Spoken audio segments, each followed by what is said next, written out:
Assalamualaikum warahmatullahi wabarakatuh. Perkenalkan, kami dari 11 IPB 2 ingin menjelaskan dan memperkenalkan nama-nama atau komponen-komponen yang berada dalam motherboard. Nama saya Muhammad Berhayadi. Nama saya Ahmad Sugi. Nama saya Rizaldi Yaakob Mahendra. Saya Ahmad Badali. Sekian dan lihat video dari kami. Ya, saya di sini ingin menjelaskan tentang komponen-komponen yang berada dalam motherboard. Yang pertama yaitu adalah CPU slot. Yang pertama, CPU slot ini adalah fungsinya untuk menempatkan CPU atau Central Processing Unit diinstal. Yang kedua yaitu adalah RAM slot, tempat di mana modul RAM diinstal.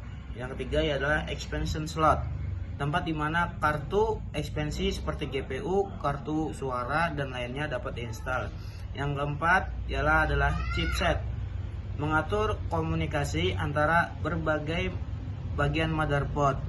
Yang kelima adalah BIOS chip, fungsinya untuk memuat firmware yang memungkinkan booting dan kontrol dasar sistem. Yang keenam adalah SATA connectors. SATA connectors ini untuk menghubungkan perangkat penyimpanan dan ekspansi lainnya. Yang ketujuh ialah power connector. Power connector ini untuk memberikan daya ke motherboard. Yang ke-8 USB from panel connector, tempat di mana port USB dan panel depan dihubungkan. Yang ke-9 yaitu audio connectors. Audio connector ini tempat di mana port atau audio dan kartu suara dihubungkan. Yang ke-10 LAN port, port untuk koneksi jaringan. Yang ke-11 adalah Cosmos baterai, untuk fungsinya untuk menyimpan pengaturan BIOS dan waktu sistem. Yang ke-12 VRM atau Voltage Regulator Module, fungsinya untuk mengatur tegangan yang disuplai ke CPU. Yang ke-13 adalah North Break atau South Break pada motherboard lama, fungsinya untuk mengelola komunikasi antara CPU, RAM, dan perangkat eksternal. Yang ke-11 adalah heatsink atau fan cooler, fungsinya digunakan untuk mendinginkan CPU. Yang ke-15 adalah PCIe switches atau hubs, fungsinya untuk mengelola jalur data pada slot PCIe. Saya akan melanjutkan penjelasan teman saya. 16, the booklet atau panel, berfungsi untuk memberikan informasi terkait masalah atau status sistem. 17, Thunderbolt atau USB-C controllers, mengelola port dan perangkat terkait. 18, EEPROM atau flash memory, digunakan untuk menyimpan firmware dan informasi sistem. 19, BIOS atau UEFI firmware chips, berfungsi untuk membuat firmware sistem saat booting. 20, headers, menghubungkan kipas dan sensor atau suhu tambahan.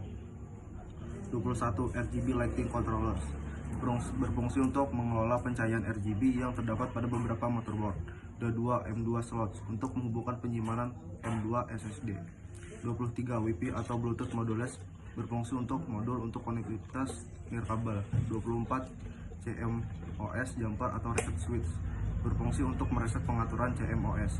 25, Thunderbolt headers, berfungsi untuk menyediakan konektivitas Thunderbolt. 26, debug buttons, berfungsi untuk tombol untuk memudahkan debug atau overclocking. 27, PCIe slot, slot ekspansi untuk kartu tambahan. Saya di sini ingin melanjutkan penjelasan teman saya. 28, NVMe heatsink, berfungsi pendingin tambahan untuk SSD M2 NVMe. 29, power delivery components, memastikan stabilnya pasokan daya ke berbagai bagian motherboard. 30, internet controllers, mengelola koneksi jaringan kabel. 31, USB headers, berfungsi untuk menghubungkan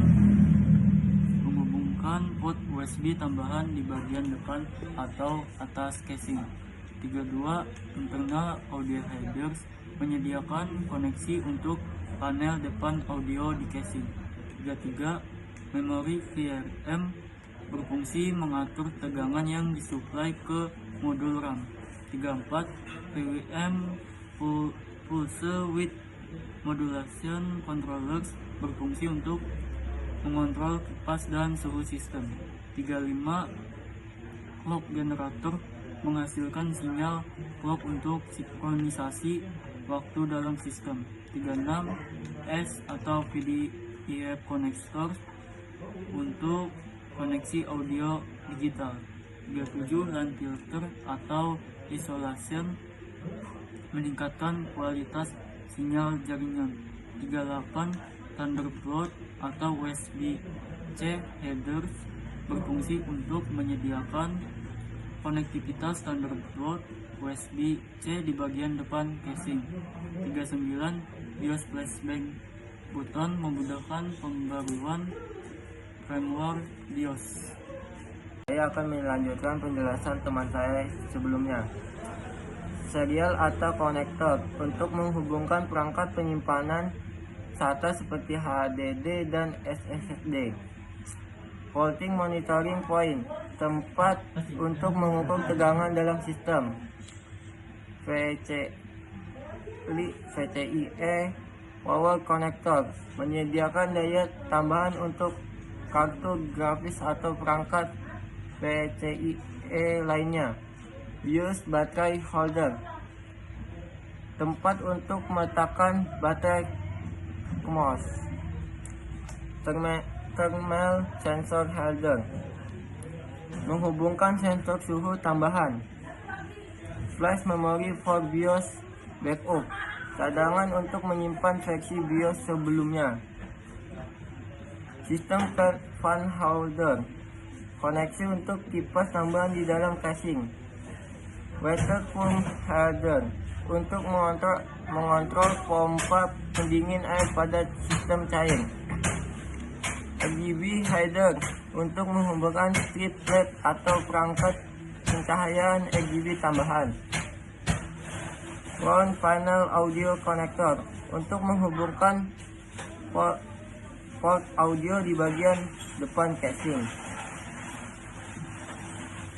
USB-C power delivery security mendukung daya tambahan melalui port Thunderbolt atau USB-C.